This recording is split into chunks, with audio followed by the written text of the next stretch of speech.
A question that I get asked a lot in real estate is, what is a short sale? And most simply put, a short sale is when the market value of your home is less than the loan balance that you owe on the home at this current moment. People also ask me, is a short sale right for me? Is it something that I should consider? And each person is different, and while the process is the same for most short sales, there are many varying factors that go into deciding if a short sale is better than the alternative, which would be foreclosure. So if you are thinking that you are out of all your options, you've exhausted all of your resources, and you just really simply cannot afford financially or physically and mentally to be in a home anymore, then a short sale may very well be a good option for you. The short sale process is pretty cumbersome and is quite time consuming, so you have to be completely committed to the process because it will take time and it will be a challenge. But it's a great alternative for many homeowners who need to move and who can no longer afford their homes. It's a great alternative to foreclosure. It can have less of an impact on your credit. It can allow you to get into another home somewhere down the line when you're ready to get back into the real estate market. It will allow you to do that more quickly than if you have a foreclosure on your credit report. So many people want to know, is the short sale, is that going to be a right decision for me? Is it going to be a process that I can endure? Is it going to be something that, basically, what are the repercussions and what does a short sale mean to me?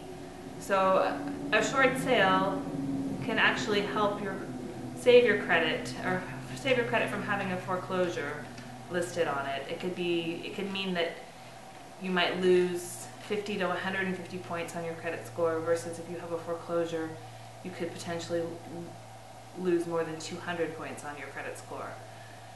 So while I'm not an attorney and I'm not a tax professional, I would certainly encourage you to discuss your individual situation with an attorney and also with your tax professional to see what the repercussions from a tax standpoint and also a legal standpoint would be for you in the foreclosure versus short sale process. The short sale process works very similar to what a traditional home sale process would be. We list your house for sale, we put it into the MLS, we begin the showings and marketing. The primary difference between a short sale and a traditional home sale would be that your lender, your financial institution, has to agree to the sales price in order for the short sale to move forward and finally get to the closing table. A lot of buyers want to know, is a short sale something that I should consider when I'm out looking for my new home? And a short sale really isn't for every single buyer. It could potentially be a good opportunity for you to get into the home of your dreams. If you found the house that you're in love with and it's a short sale, you need to be committed to the process. The process can take anywhere from 60 to 90 days once the short sale is approved. And people want to know, what does it mean? Is a short sale approved? Is it not approved? And each short sale that you may see out on the market could be at a different point in the process. So once the bank has received all the information from the seller who's trying to short sell their property, they review it and they will provide them with a letter that commits or allows them to proceed with the short sale process. So if you're a buyer and you're wondering, is a short sale a good option for me to purchase? Each individual buyer scenario is going to be different. But first and foremost, if you're considering buying a short sale, you need to understand that this process could take longer than just a traditional sale where the bank is not involved. You should be committed to knowing that this process will take at least 90 days. So you need to be flexible. You also need to be in a position where you can stay in your current living situation should the process take beyond 90 days. So having a home to sell is not a very palatable contingency for a bank. You definitely need to be in a rental situation or in a situation where you have no other home to sell in order to really be a good candidate for buying a short sale. You need to be flexible. You need to know that the banks aren't always going to be updating information on a daily basis. You may hear nothing from the bank for weeks. It might take them 15 to 21 days to even respond to your offer. And you also need to know that you may very well put in a full price offer on the house of your dreams, and the bank could still come back and say, no, we're not going to accept this price. So you need to be able to be flexible and willing to negotiate with the bank. Chances are this short sale will be an as-is sale.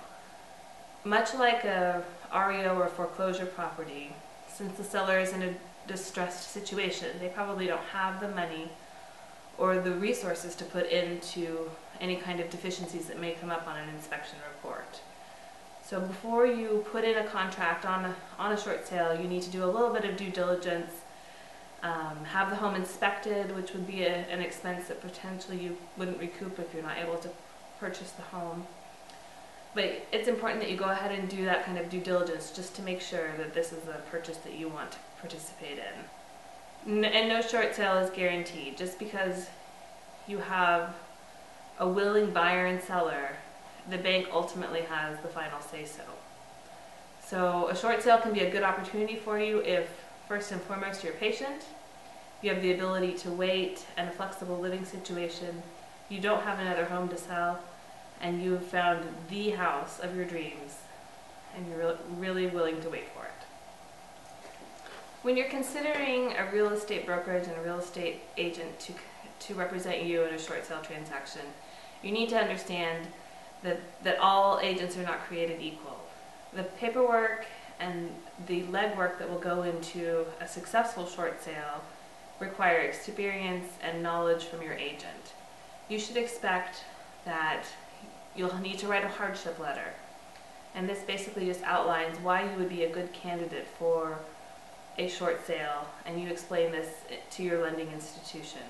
You're also going to need to be willing to share your financial situation with them, including tax returns, bank statements, W-9s, and other pertinent information so that they can make a decision about you being a good candidate for a short sale. If you have more than one loan, you will have to do this with each of your lenders, so you need to take this into consideration. I would urge you, as you're considering the short sale process, to stay current on your homeowners association dues, as those fees are very hard to negotiate during the short sale process.